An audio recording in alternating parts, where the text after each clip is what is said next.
Waifu over meta, they say, which isn't entirely a bad thing to preach about, but it just so happens that in Honkai Star Rail, your waifus are meta. Well, most of them. The biggest deterrent factor of acquiring characters is always going to be whether or not that character has any weight on the current meta. And so far, that has been the case in Honkai Star Rail. There's currently a ton of damage, and I personally don't see that ramping down anytime soon. So you can see where I'm coming from. It's not more so power creep that's to worry about, but raw damage output with very few drawbacks as being the concern, because characters in Honkai Star Rail had very clear weaknesses due to the path they resided, but as of recently, that has no longer been the case. On the launch of Honkai Star Rail, it was clear very quickly who the best characters were in the game, and to be quite frank, the paths were for the most part relatively balanced. Hunt was the lead of damage dealers when it came to general bossing contents. Erudition was the path of characters you need for multiple mob contents, including farming. The Nihility was full of offensive debuffers that hadn't quite found their place, as they're mostly endgame oriented. The Harmony was your buffers that held a lot of value in the early game and scaled very well into the late game. The Abundance were your comfort picks, consisting of a cleanser with less healing, a little gremlin with no cleansing, with a revive but a bunch of AoE healing. The Preservation was full of defensive options, and funny enough, they all scaled with defense stats. That was until another character came along and changed that completely. Rumor has it that she has pink hair and is of a bratty nature. And finally, the Path of Destruction, more like the Path of Construction, because following the launch of the game, there was a lot of work to be done. Don't get me wrong, Clara is an amazing character, but she really was holding that path by a thread. Fast forward, and now the Path of Destruction has very arguably the highest single target, the highest AoE, the highest pseudo AoE known as Blast, and the highest raw damage, coupled with the fact that their survivability is unmatched. The Jack of all trades, master of all. I mentioned earlier that the hunt consisted of characters that were mostly mostly uncontested when it came to single target exchanges, and with all things there will always be exceptions to the rule, and while Seal was that exception, at the time of launch we received a very much so overloaded character.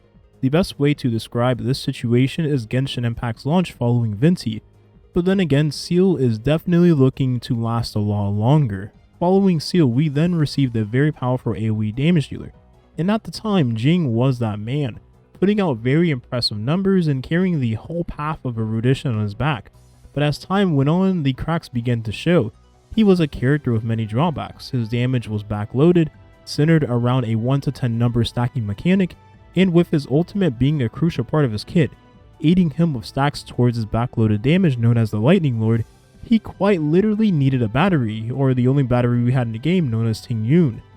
And as she's the only character able to provide the ally with energy to their ultimate, which isn't entirely a bad thing, it's just one of his drawbacks. When you have such a powerful AoE damage dealer that performed pretty well in single target exchanges, but was hindered due to the nature of their kit and the fact that backloaded damage resulted in crowd control being a nightmare for said character, you end up with a relatively balanced character. Now I know what you might be thinking, what about the supports?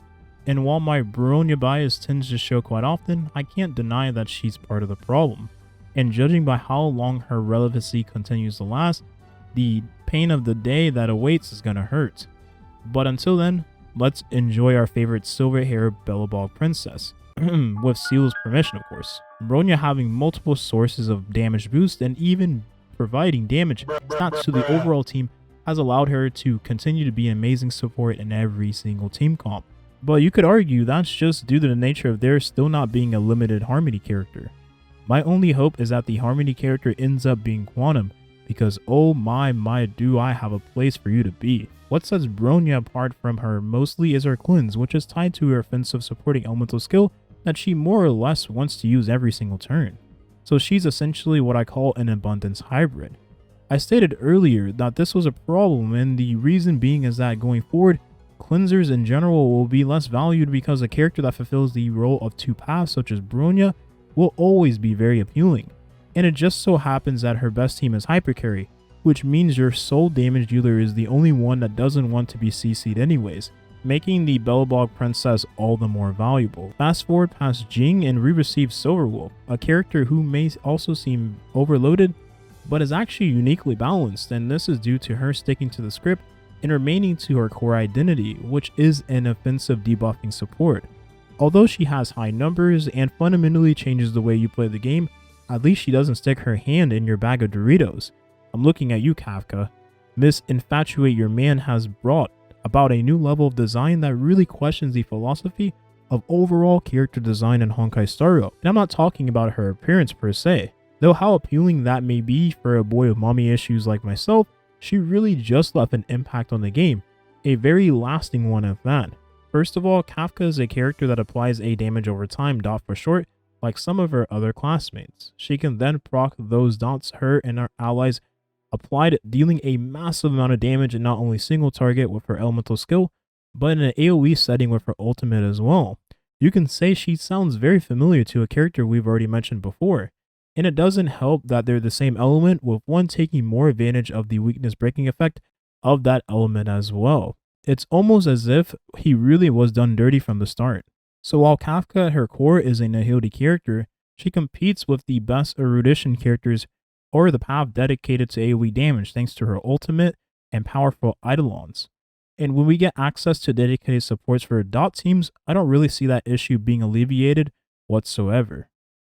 Prior to the release of Kafka was Baldi, a guy that did it all. He is the jack of all trades, as I mentioned in the beginning of the video, the one to kick off the destruction path into a path of chaos it is known as today. And Jinglu also seems like she has a piece to speak herself as well. Blade is a wind or animo damage dealer. He only uses one skill point and drains his HP to deal scaling damage. Being attacked or using attacks himself allows the character to eventually launch a follow-up attack that deals massive AoE damage and heals him as well. And lastly, has an ultimate that does massive damage if he has a lower HP threshold. A guy that truly does it all. Now, while he stays in line with the destruction path due to his very good survivability and high health pool, he does the damage of an erudition character like Jing and QQ, which, much like Kafka, doesn't really do the path any justice. Off the top of my head, the only drawback I can think of is he has no way of increasing his own taunt value naturally, which would allow him to stack his follow-up more consistently. But rumor has it that's about to change very, very soon. Just when you thought things were in the clear, we have received the strongest damage dealer in the game uncontested. Den Heng Mbibirtu Lunai, also known as Daniel, is a character that has completely broke the meta in Honkai Star Rail. I know saying the word meta in a PvE game with no real merit to clearing the content sounds kinda silly, but with him completely blowing past every other character in their best teams regardless of investment levels and elemental coverage, I guess you could just say the mighty have finally fallen. So there you have it. Now, while power creep is something, well, I know it's the forbidden word to say within the Honkai Star Rail community, is something that every player is going to be afraid of.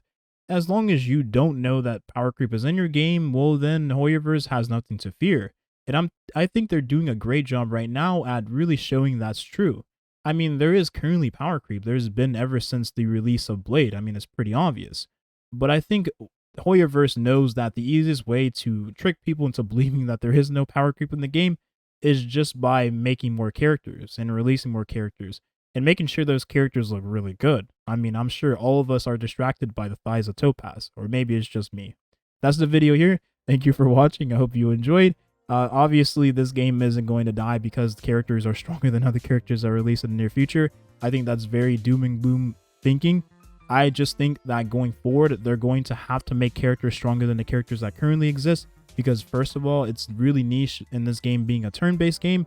And the second thing is that, well, if characters more or less do the same thing in this game, which at the end of the day, your character just wants to do damage, because that's pretty much how the combat works in this game. You're pretty much fighting damage sponges. Well, I mean, how else would they sell characters other than their aesthetic? Which is very hard in a game that isn't open world like Genshin Impact, that more or less functions the same way like Genshin Impact with the gacha system.